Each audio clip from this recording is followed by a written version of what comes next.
नमस्कार दोस्तों, YouTube के सभी दर्शकों का इस चैनल में एक बार फिर से स्वागत है।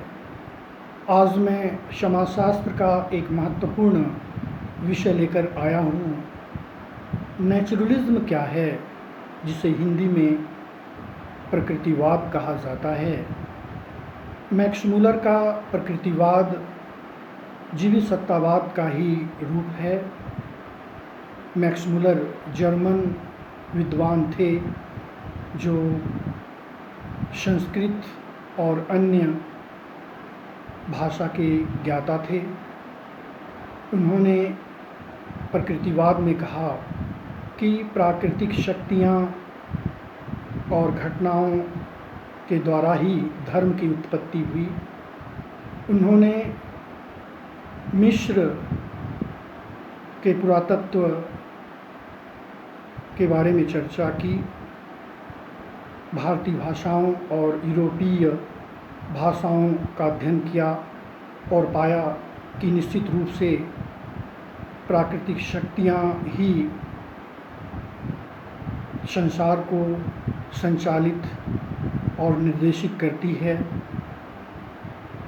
जैसा कि उन्होंने वेद पुराण में पाया कि सूर्य चंद्र में ऐसी शक्तियाँ होती है। निश्चित रूप से कहा जा सकता है कि प्रकृति में ऐसी शक्तियाँ होती है जो संसार को संचालित करती है।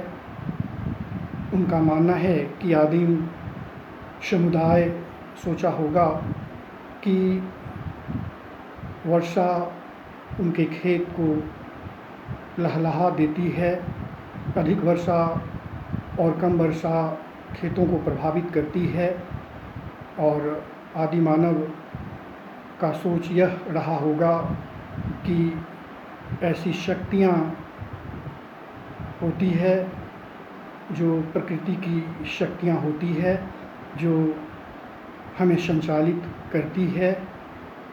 निश्चित रूप से प्रकृति में ऐसी शक्तियाँ होती है जो वर्षा लाती है, तूफ़ान लाती है, समुद्र में लहरें लाती है। इस बात को आदि मानव समझा होगा और प्रकृतिवाद की बात कही होगी। इस तरह से कहा जा सकता है कि प्रकृतिवाद में निश्चित रूप से एक ऐसी शक्तियाँ होती है जो संसार को निर्देशित और संचालित करती है। यही प्रकृतिवाद कहा जाता है। धन्यवाद।